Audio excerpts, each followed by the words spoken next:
The U.S. Federal Bureau of Investigation has once again caused shockwaves in the markets as well as in the U.S.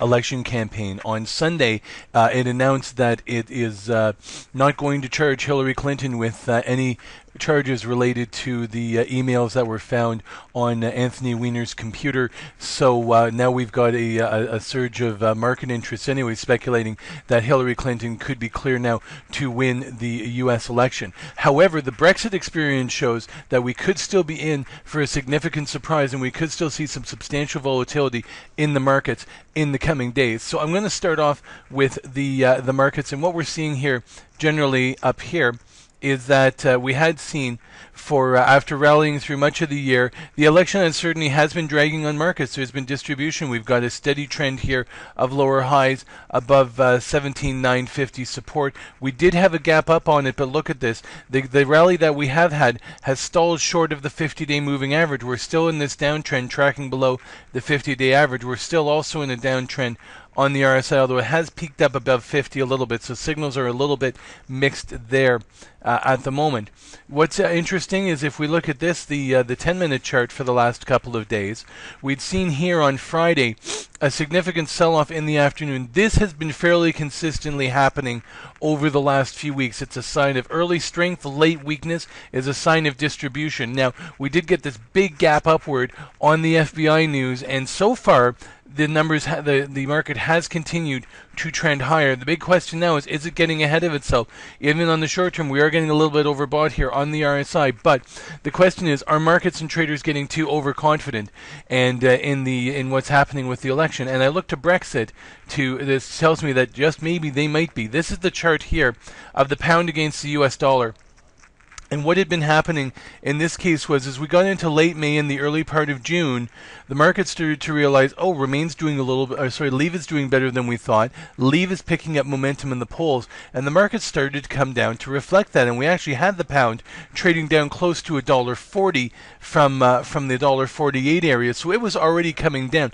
Then what happened here was we had the assassination of UK MP Joe Cox, which was a very tragic event, but traders leaped on it and figured, oh well, with that this kind of an event, that this happening, this murder would swing the voters to vote for Remain, and the market shot up from 140 to 150 over the course of a week on this speculation. The speculation turned out to be completely false and dead wrong, and that's what caused this big collapse in the pound from 150 down to 132 on the Brexit vote decision. Had the market not done this, it would have been a much more stable decline and probably a more orderly decline, but the markets had gone and sucked a lot of people in on this rally. In fact, because it broke out over 148, it broke to a new high, so it signaled a technical breakout, and then kaboom, the whole thing collapsed. So that's what we've got to be careful of with the U.S. markets heading into this election. This result is still close. Even though the markets are up today, Clinton winning is not a sure thing. It's important to remember that a lot of damage has still been done politically. It's still a very, very close race.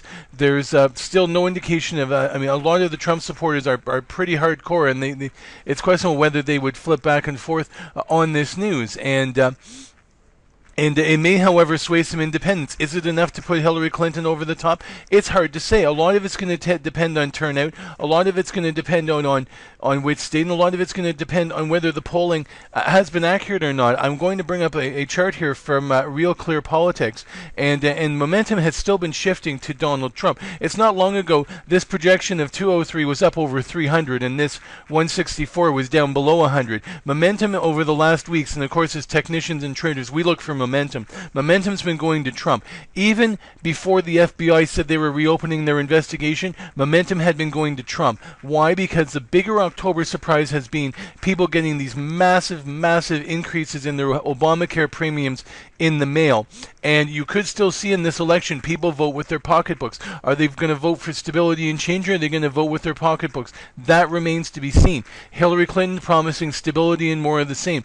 Donald Trump promising radical change. That that, regardless of what happens, is likely to have a big impact on trading in the markets as we go through Tuesday and Wednesday. And if we do, on the off chance, have a contested election with no winner, then that could spark a whole other round of uncertainty. But for now, what I wanted to highlight over the weekend is a couple of things. More and more states have been starting to tip back towards a toss-up. For example, a week ago, we had Pennsylvania, Virginia start to flip from being Democratic states to the toss-up. Over the weekend, Michigan, long-term Democratic state, flipped back to toss-up. New Mexico, Democratic state, flipped back to toss-up.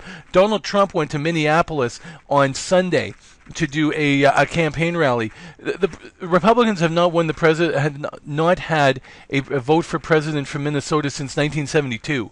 So 40 years. This is the most hardcore Democratic state in the country, and Donald Trump was there trying to pick up votes. Why? Clearly, something is telling them that he's doing reasonably well there. Something's saying that there's a ground shift in the southern states. There's a lot of talk about the Latino vote coming out much stronger than expected, and people are expecting that to come in behind Hillary Clinton. We could be getting some fairly seismic shifts and generational shifts in support in this election, and there's still the potential for a lot of surprise. Because of this, there's no way we don't want to be complacent here. Anything can happen, and the results could still rock the markets over the next few days.